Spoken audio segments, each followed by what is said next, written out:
Okay. A month ago, I made a video, put it up, and I mentioned that you really want to stay away from or stay out of your emotional state of mind, the emotional side of your brain.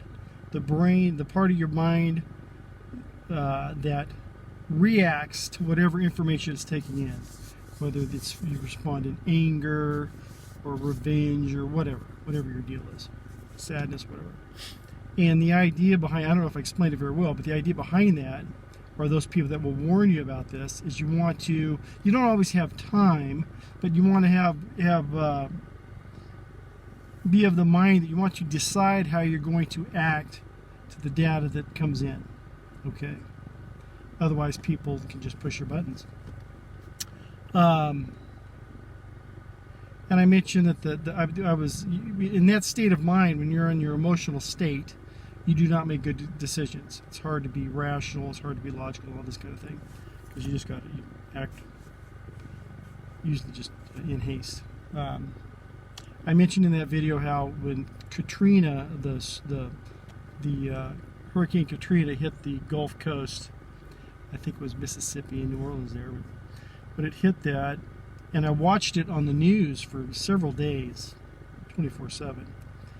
And just to see something like that, the devastation that it did, and you see some woman up to her armpits in water, just walking aimlessly somewhere like she's lost everything, and they really sensationalized, they really milked it, as far as the media.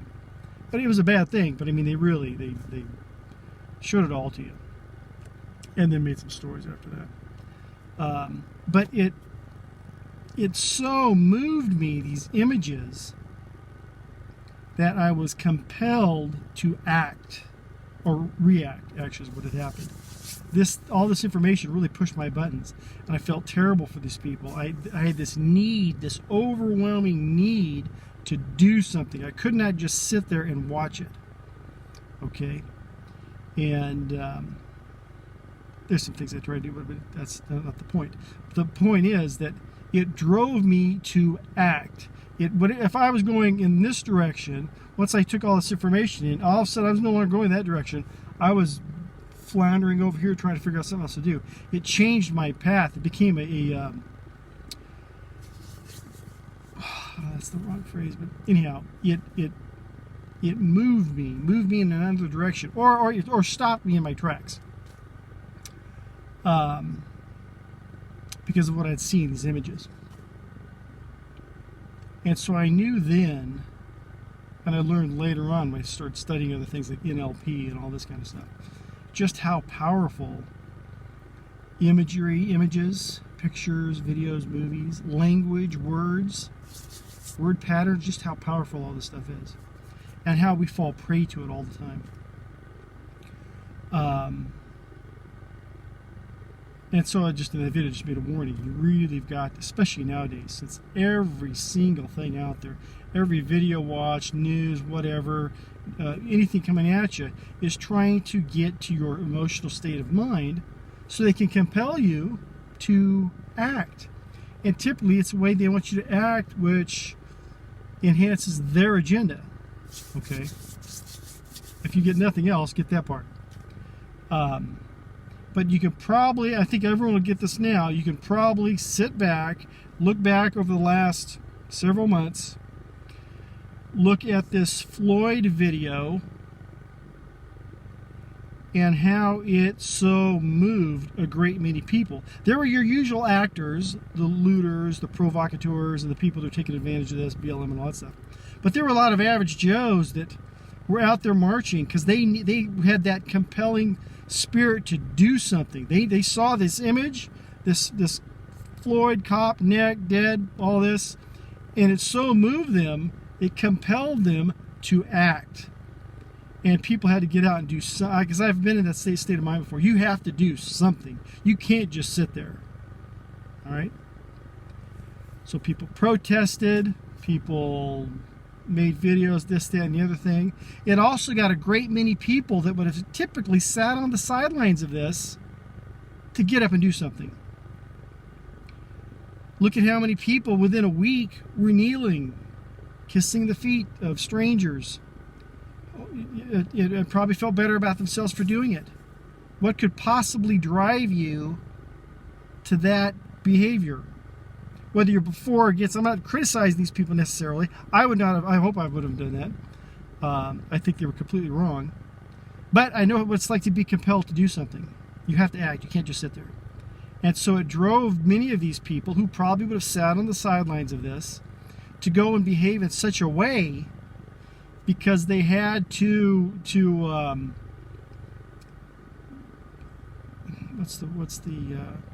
once again, they were driven to do something. They had to feed this desire or fear, whatever it was. They had to feed this thing, and that's what they chose to do. That's just one thing. But the point is, without getting into all that stuff, although I will say this, I've never eaten at a Chick-fil-A before. There's one here, I just never went to it. And after seeing the president do his little thing, I never will. No, thank you. Christian or not, I couldn't. That was just unbelievable. But what would have driven him to do that? Look at Dave Chappelle. Dave Chappelle admitted he wasn't going to watch the video of this Floyd dying. And he held off, because he probably preferred to kind of stay out of it, on the sidelines a little bit. Then he went ahead and watched it. And it so moved him that he had to put a half-hour special together, which he admits was not comedy, because he had to rant for 30 minutes. Basically what I got out of it was he just said, you've pushed these people so far and now they're doing this, and what did you expect? He made excuses for all this bad behavior, this the looting, the protest. Well, he just made excuses for it. I thought it was embarrassing. But the point is, what you need to see there is he wasn't getting paid for that. I'm sure he selected his audience, got a group of people that he knew he could that were amiable to whatever he believes, and then went out and did his 30-minute spiel, profanity and saying things bad about all this kind of stuff, just garbage. Nothing positive, I think, came from his little thing at all. But he was so moved, he had to feed that desire to do something, to act, which I think he made a complete fool out of himself. But what happens when we get in our emotional state of mind? Those kind of things happen. We make those decisions. Shine some rapper's shoes, do a half-hour thing for free, and rant and rave, and don't get paid for it. So you have to be very careful. And you look now and say, oh my God, these people saw a video, an 8-minute video, and it drove the whole globe. And of course the media helped with all this kind of thing, But it drove so many people to react. Many who will probably, once the hangover's over, are looking back thinking, I can't believe I did that. Embarrassing, whatever. And hopefully so. But that's the power of these things.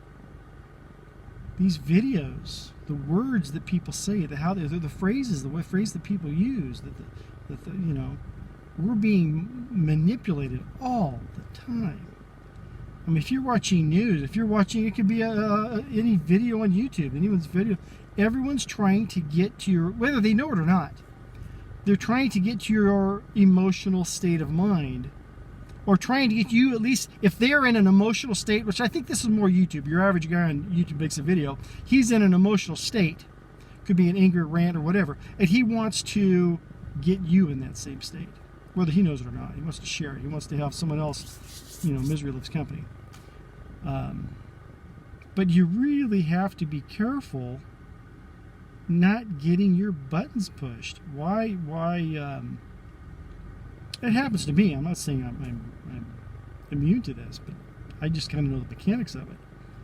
You really don't. You want to be the master of your state of mind. You own that. It's yours. So you can't just willy-nilly let any Tom, Dick, or Harry come in and, get their fingerprints all over it and manipulate it into wherever they want it to go. It's yours. I don't let someone handle my food before I eat it. I don't, this is your stuff. It's your responsibility. And you can see all the way these people have acted through all this. It's like, oh my God, what an incredibly terrible example. It's a great example of a terrible thing. Me personally, I heard of the video, this Floyd guy getting killed. Yeah, Trevor, the cop was, whatever. And I finally watched the first 20 seconds, hoping that if I watched it, it wouldn't come up in my recommendations again. But I never watched the video, first 15 or 20 seconds, because I knew how it would end. And one of the main reasons I avoided it is I did not want to allow this to get to my emotional state of mind. I'm not some rock, still, stoic, guy that can... I'm just as susceptible to this stuff as anyone else is. And so I avoided it. I never saw Floyd get thumped, choked out with the neck thing or whatever, knee on the neck or whatever the deal is. And so it was easier for me to sit back and look at all this going, oh my God, look at what's going on here. Look at this. This is ridiculous. Look how many millions of dollars, in the first week, how many millions of dollars that the BLM collected from like Chick-fil-A's and McDonald's and all that, before they even knew what these people stood for. Incredible. Incredible. But as you can watch the sea of masses being, led around and just a big ball of sheep, just led this way and that way, all that. Don't be in that. You can sit back and watch it. Oh, I see where this is going.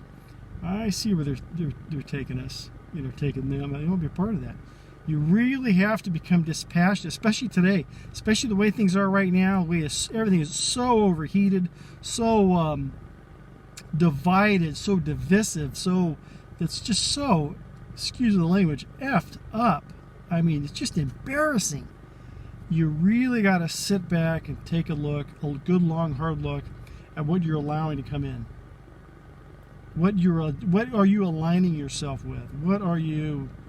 you just really got to be careful, because everyone is manipulating, everyone is being manipulated, and really no one has your interests in mind. This is no time to be part of the pack. And yeah, hopefully it made sense. Very powerful video. I remember seeing the Rodney King when they took the batons to him. That was we'd never seen. This is the early 90s. We never seen nothing like that before. Whoa, epic, And in most we tried to not even see it, try to unsee this thing. But nowadays people have seen so much of this stuff, but you can still tell where. This stuff is very powerful, has a major effect on many people, as you can see. I mean, this is just a shining example. And then you look how people were operating from their emotional state of mind, and you can pretty much see how that's turned out. You can see the end result. Now, the usual characters, they're all part of that, the snap, but you can see a lot of people that got caught up in this. They're going to look back and try to deny they were ever had anything to do with it. And they're not going to be able to. Be feeling pretty stupid. Anyhow, love you, God bless.